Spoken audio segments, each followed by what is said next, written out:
गुरु प्यारी साध संगत जी, आज फिर से एक सुंदर सी साखी आप सभी को सुनाने जा रही हूँ। गुरु प्यारी साध संगत जी, ऐसी कौन सी चीज़ है जो सुमिरन के साथ साथ हमें ज़रूर निभानी पड़ेगी, तभी हमें परमात्मा मिल पाएंगे, यानी कि हमारी आत्मा का जो मिलन है वो परमात्मा से हो पाएगा। सब कहते हैं हमें सिमरन करना चाहिए, लेकिन खाली सिमरन करने से भी हमारी रूह परमात्मा में नहीं मिलेगी। तो गुरु प्यारी साध संगत जी, आज की जो साखी है वो इसी बारे में कि किस तरह हम परमात्मा को पा सकते हैं।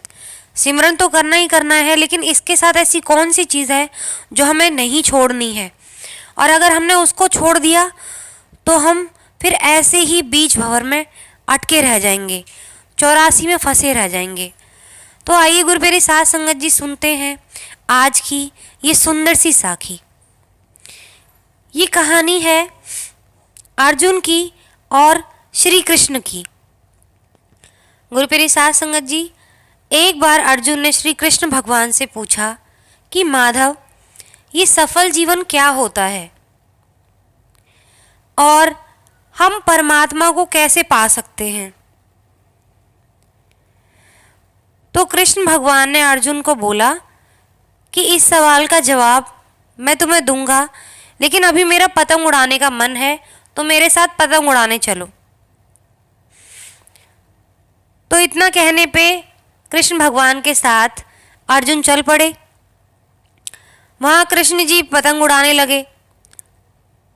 पतंग उड़ रही थी, काफ़ी ऊंची उड़ रही थी। थोड़ी देर बाद अर्जुन ने बोला कि माधव, ये धागे की वजह से पतंग अपनी आज़ादी से और ऊपर की ओर नहीं जा पा रही है। क्या हम इसे तोड़ दें? ये और ऊपर की तरफ चली जाएगी क्या? तो श्री कृष्ण भगवान ने कहा कि देख लेना, मैं तो धागा तोड़ दूंगा। क्या तुम्हें लगता है कि ये धागा तोड़ देने की वजह से ये ऊपर उड़ जाएगी? अर्जुन ने कहा, और क्या, जो ऊपर खिंचती चली जा रही है, जो सिर्फ एक डोर की वजह से रुकी हुई है नीचे, तो अगर मैं डोर काट दूंगा तो वो अपने आप और ऊंची चली जाएगी आसमान में। श्री कृष्ण ने हंसते हंसते कहा, ठीक है, तेरे कहने पे मैं इसका धागा तोड़ रहा हूँ। जैसे ही श्री कृष्ण भगवान ने धागा तोड़ा, पतंग थोड़ी सी और ऊपर गई, उसके बाद लहरा के नीचे आई और दूर अनजान किसी जगह पे ज़मीन पर जाकर गिर गई। तब श्री कृष्ण भगवान ने अर्जुन को जीवन का अर्थ समझाया। उन्होंने कहा कि पार्थ, जिंदगी में हम जिस ऊंचाई पर हैं, हमें अक्सर लगता है कि कुछ चीज़ें जिनसे हम बंधे हैं वे हमें ऊपर जाने से रोक रही हैं, जैसे घर, परिवार, अनुशासन, माता पिता, गुरु और समाज, और हम उनसे आज़ाद होना चाहते हैं। वास्तव में ये वो धागे हैं जो हम पिछले जन्म के कर्म अपने साथ लेके आए हैं। अगर हम इन कर्मों को निभाते जाते हैं और उसके साथ साथ हवा का बहाव यानी सुमिरन हम साथ साथ कर रहे हैं, अगर हवा का बहाव ना हो तो जीवन की पतंग कभी ना उड़े। धागे वो कर्म है जो हम पिछले जन्म से लेके आए हैं। तो अगर ये धागा नहीं होगा, यानी कि हम अपने कर्मों को नहीं निभाएंगे, अपने रिश्तों को नहीं निभाएंगे, तो हम कभी भी ऊपर नहीं उड़ सकते बिना सिमरन के। तो श्री कृष्ण भगवान ने समझाया कि हमारे जीवन की पतंग में ये जो कर्म के धागे हैं और साथ में सुमिरन, हवा का बहाव, ये दोनों अगर मिल जाएं तो ही हम उस ऊंचाई यानी परम पिता परमात्मा को पा जाएंगे, और उसे ही सफल जीवन कहा जाएगा जब हम अपने कर्मों को निभा देंगे। और अगर हमने चाहा कि हम इन कर्मों के बंधन को काट दें, यानी कि हमने इनको ना निभाएं, इनको छोड़ दें, अगर हम इन कर्मों को नहीं निभाएंगे, अपने इस धागे को काट देंगे, तो वही हश्र होगा कि हम ना तो परमात्मा के पास पहुंच पाएंगे और ऊपर से आके उसी ज़मीन पर आकर गिर जाएंगे जहाँ से हमने पिछले जन्म में छोड़ा था। यानी कि फिर से हमें वहीं से शुरू करना पड़ेगा जो पिछले जन्म में हम छोड़ कर आए हैं। तो गुरु प्यारी साध संगत जी, श्री कृष्ण भगवान ने समझाया कि अगर जीवन में तुम ऊंचाइयों पर बने रहना चाहते हो तो इस कर्म के धागे के रिश्ते को मत तोड़ना। जब तक तुम इनको निभा न लो तब तक तुम परमात्मा को नहीं पा सकते। सुमिरन का धागा तो साथ साथ चलेगा ही, जो हवा का बहाव है, जो चाहिए हवा का भाव सुमिरन, लेकिन उसके साथ साथ तुम्हें अपने इन कर्मों को निभाना पड़ेगा ही पड़ेगा। धागे और पतंग जैसे जुड़ाव की तरह ही अपने अपनों से, माता पिता परिवार से जुड़ाव और रिश्तों के सफल संतुलन से मिली हुई ऊंचाई को ही सफल जीवन कहा जाता है। क्यों? क्योंकि हम जिन कर्मों को छोड़ आए थे, जो अधूरा रह गया, उसकी वजह से हमें मानव जन्म मिला है।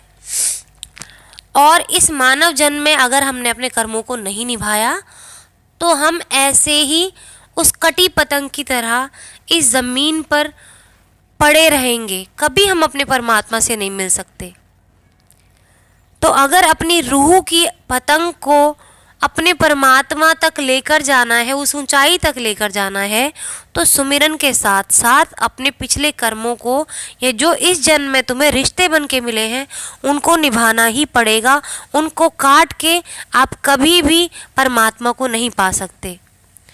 घर परिवार रिश्तेदार ये सब कर्म है, और हमारे जो गुरु हैं, हमारे परम पिता परमात्मा हैं, उस धागे के बिना तो हम कभी परमेश्वर तक पहुंच ही नहीं सकते।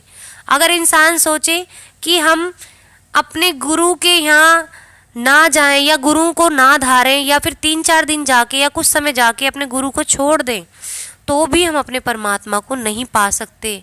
ये वो अहम धागा है हमारे जीवन का जिसके बिना हम परमात्मा तक पहुंच ही नहीं सकते।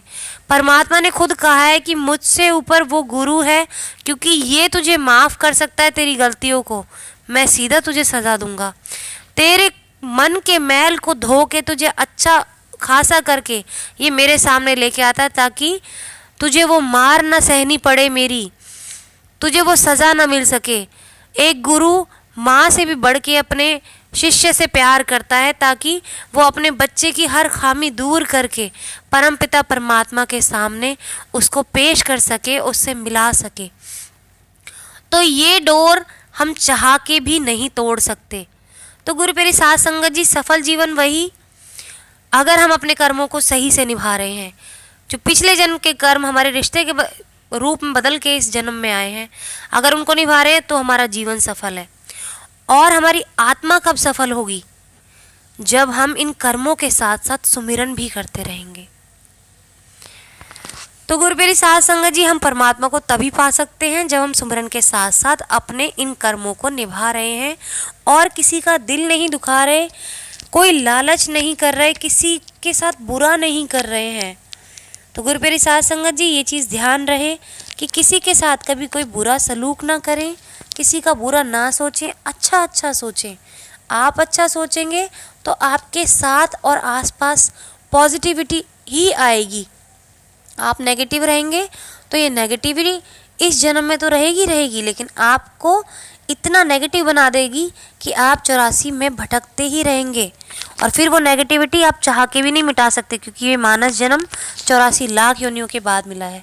तो इसको गंवाएं ना, सुमिरन करें, अपने कर्मों को निभाते रहें और सच्ची सेवा करते रहें, किसी का दिल ना दुखाएं।